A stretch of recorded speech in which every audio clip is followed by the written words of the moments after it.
on lifeandreason.com. We are also going to have printed articles, things that I've written in the past, excerpts from some of the books that aren't finished. And when I still write whenever I'm able, when the pain is under enough control, but it's been very spotty for the last 3 years. I was senior editor for American Thinker, and I've had to give up that position because I'm not really stable enough to obviously do proper editing, and even writing comes slowly to me now. But I still write something, so I'd invite you to go and to the link. We'll put a link here with this one, and read this story.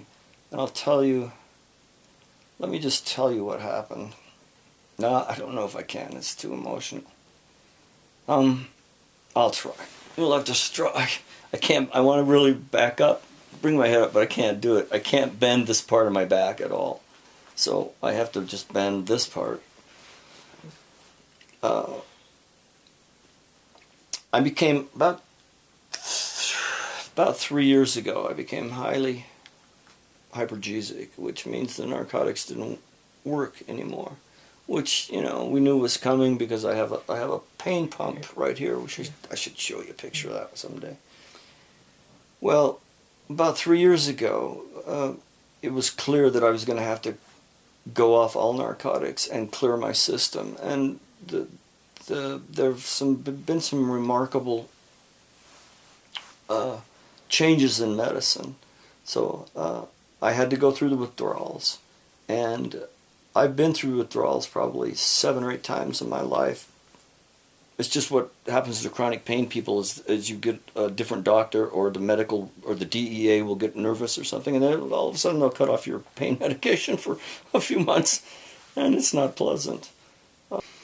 So anyway, I went off the narcotics and went through all the terrible withdrawals, and they were severe because I've also became I've been in pain for so long that I'm hypertensive. My heart responds to the pain very quickly, and my blood pressure will move very fast when the pain gets higher. So this time when I went through withdrawals, the last time, was extremely dangerous, and I did not look forward to it, and it scared me. It was very, very frightening. The thing that frightened me, I wasn't afraid of death. As a matter of fact, if it were just me living, I would end this life. But I have people that love me, and I have things that I want to accomplish, which is why we're doing these videos. So I went through the withdrawals, and then they tried a couple of very strange new therapies on me. One of them is ketamine therapy, where ketamine is a hallucinogenic, non-narcotic painkiller, and they actually use it when the soldiers on the battlefield are injured. The first thing, they coagulate their blood, but the first thing they do then is fill them full of ketamine and keep ketamine running through the veins so that they disassociate the mind from the body, so that they disassociate completely from the pain. And I did that 4 hours a day for 5 days straight. I was in a hallucinogenic state, and that was part of the process of resetting the pain receptors in my brain, and it actually worked because my hyperalgesia dropped considerably. I mean, the narcotics became much more effective when they turned the pump back on and started the flow again in my body. I didn't have to have as many narcotics, not nearly as many as I'd been on before. But right at the bottom of this, at the darkest time,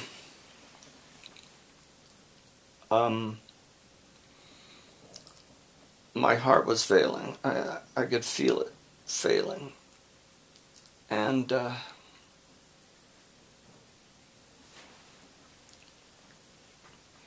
I struggled to get, I have some emergency blood pressure medicine, and I was in so much pain because I was on no pain medication whatsoever. And we will actually post a video of what it was like. We have video from that time, and it is horrible. So we'll post some of that on the website. You can see it. I knocked the medicine away, and I couldn't find it. And I got up, and it was very dark. It was dark. It was snowing outside, actually. And I remember feeling around on the floor and then giving up. Giving up feeling for the medicine. And suddenly I found myself just right here on the patio door. I found myself standing outside in the snow. And Shoshone Falls, which is a 200-foot high waterfall, is about less than 100 yards from where we're filming this. And I found myself walking towards the falls, and I was going to throw myself off. Because I wasn't afraid of dying, but I was very afraid of having a stroke and not being able to communicate the pain, not being able to, sitting me in a wheelchair slobbering is not a good idea. It's not something that I could tolerate. But the philosopher, the reasonable, the rational part of me, that's why this life and reason is so important for me to say these things. The rational part of me stopped.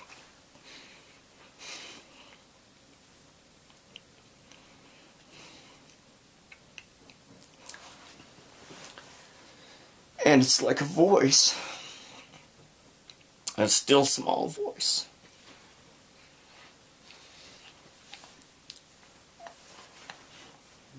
And it said, "You cannot do this to your wife.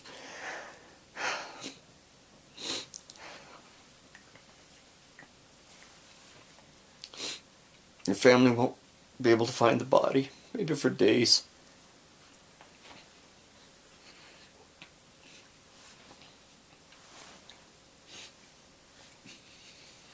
And they will suffer. And you will have taken the easy way out." So I made it back into the bed. My heart the pain was still incredible. Nothing had changed pain-wise. Chronic pain kind of loops. It's like a loop. It'll get very severe, and then when it's at that level, your body just kind of goes into a shock. And eventually I did. I went into shock, and I had a kind of vision.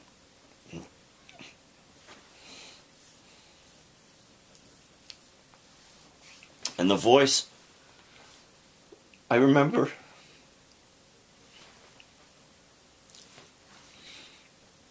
a very bright, warm light, not a tunnel or stairway. It wasn't dead relatives. It was a voice in a bright, white light. And I was very rational at this point in time. And the first thing I said was, I started to say, "Am I dead?" But instead I said, "Am I?"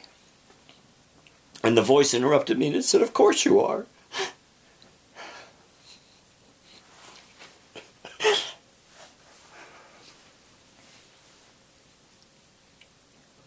And I realized that I was in the presence of a greater being, but also in the presence of my own being.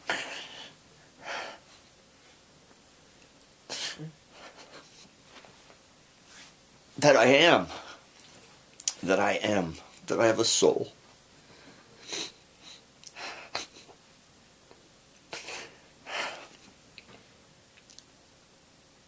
So, as the vision faded, I fell off the bed, felt around, found the pills, and took them. And my heart settled down, but the pain just kept sweeping. And it was a very low time, but it was I heard the voice of reason. And I know the voice of reason. And that's why this is called Life and Reason. And I've written this story down with a little more detail, so you're welcome to read it on the website.